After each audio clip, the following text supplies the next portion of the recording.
Hey, good morning everybody. Brady Kreitzer here. It's good to see you all again. I know I promised we wouldn't have any more episodes of Robinson's Run until springtime, but I couldn't help myself. One of the things I like to do in the springtime is walk around the public lands around Robinson Run.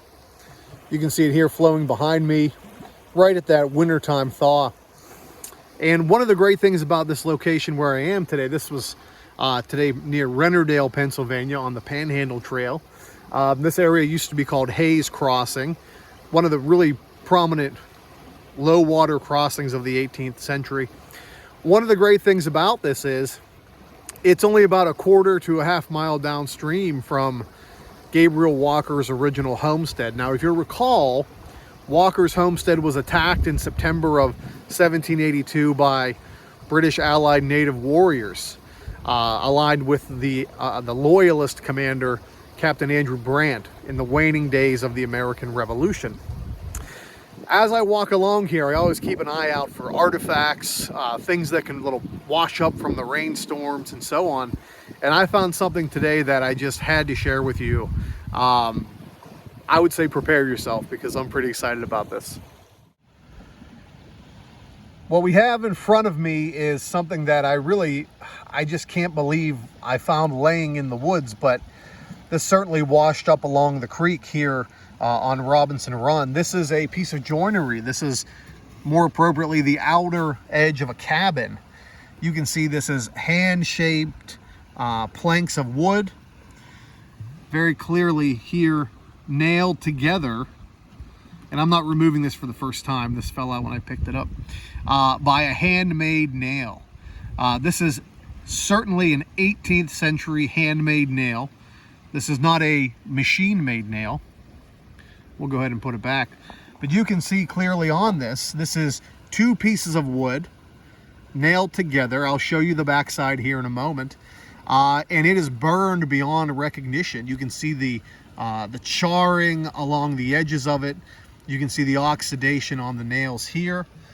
Let me go ahead and turn that around for you.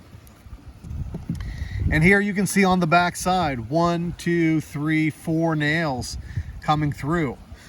This is not a natural formation in any way, shape, or form. This was made by hand. This was made with primitive hand tools. There's no machine marks on this of any sort. This was made with a plane, and there we go, take a look at that.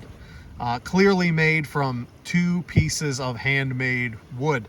So I can't say for certain, nor will I, that this is a charred piece of Gabriel Walker's cabin, but given that we are only about a quarter mile downstream, given that we've had a major rainstorm that's washed up a lot of important artifacts already, it happens all the time, and given that this is completely burned from the time period, I think there is a really good probability this is an actual piece of Gabriel Walker's burned cabin.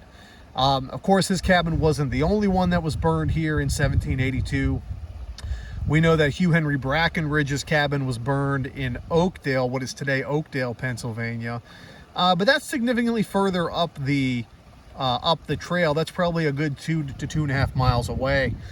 This is more or less just downstream. So we'll go ahead and get some close views of this. I am just gobsmacked by this. Talk about things you don't expect to find. But it is relatively intact.